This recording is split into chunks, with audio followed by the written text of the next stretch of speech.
I am Misty Winkler from Simply Convivial, and today I'm going to be giving you a tour of my 7th graders' homeschool checklist on Trello. We use Trello, the app at Trello.com, for our weekly checklists for our homeschool students, all 4 of them, 9th grade, 7th grade, 4th grade, and 2nd grade. And today I'm going to be giving you a tour of my 7th graders' checklist. So this will be his, in the 2nd year. We've been using Trello for a year and a half. So our flow now is established. We have our patterns and our habits and all of that. So we have a list. This entire thing is called a board. And each list here, the Monday, Tuesday, Wednesday, that's a list. And then each item in the list is called a card. So he has a list for every day of the week plus a weekly list. And everything in the weekly he can move to the day that he wants to do it. So sometimes on Monday he'll go through and spread these out and make his plan for the week. And sometimes, he'll just leave them all on weekly and decide on Monday, I'm going to, pull over. I'm going to do this one. Sometimes they leave them on the weekly and just check things off there, which isn't that big of a deal, but I like them to move it onto the day that they did it. And then when I come in and check their work, I can see what they've done that day. And then if this list is emptying out, that is a good way to check on our progress and see how much work we have left to do for the week. So he will be doing ancient history, and so he has a book to read for that. So each item, each card has the assignment and then a checklist, because when you check the checklist, it shows up on the card on the list here. So I can see that this has 3 out of 4 items done. And then when they're all done, it turns green. So when I come checking their lists, I want to see all green. If I don't see all green, then I know that they aren't done yet for the day. So he will read the section from his book, and I have a spreadsheet with all the assignments. So during our weekly meeting, I'll come in here and cut and paste his page assignment for this week.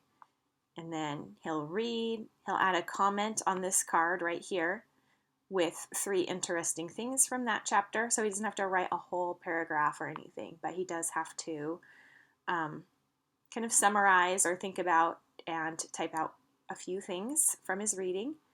Add 1 entry to his Book of Centuries, and add 1 quote from the book into his commonplace notebook.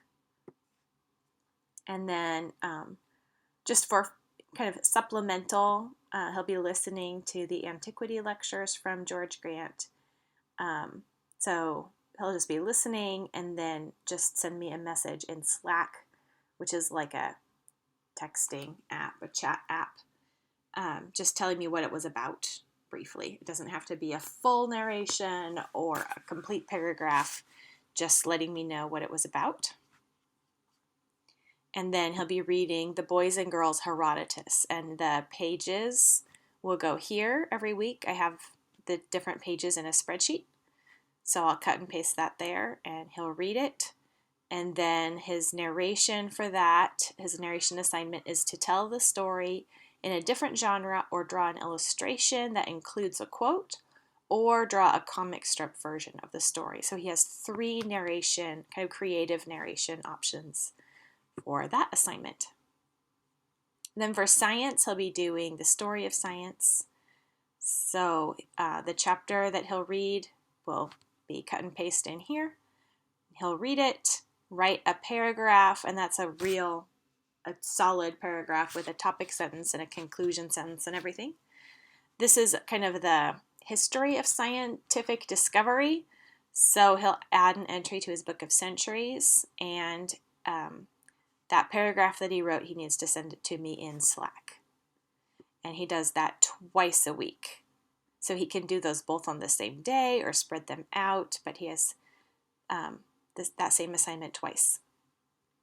Then he'll be reading the Iliad and the Odyssey, and we're going to be reading both of them together.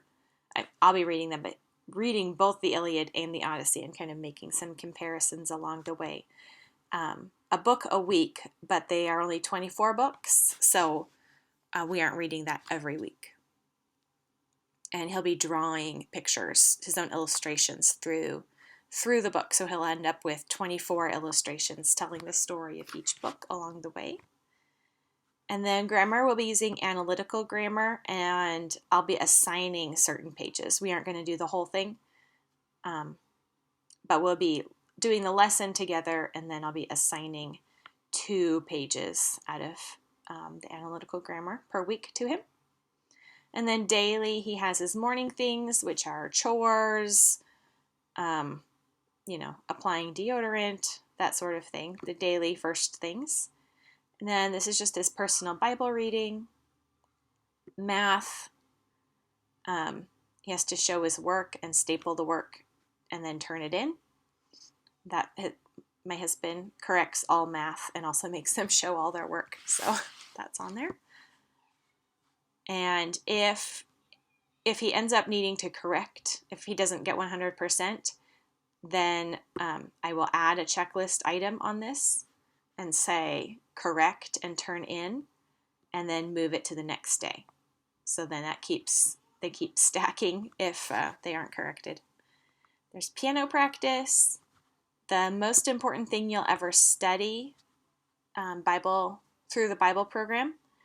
I have page assignments broken out in a spreadsheet, so I'll cut and paste that in here, and he'll do a little bit of that every day. And then he has a different Spanish assignment every day because we're kind of merging a few different programs. So vocabulary practice with Duolingo, and then assignments from different Spanish programs there. So that is a look at his checklist, and I'm pretty excited to start the year. I think he's going to have a great year here.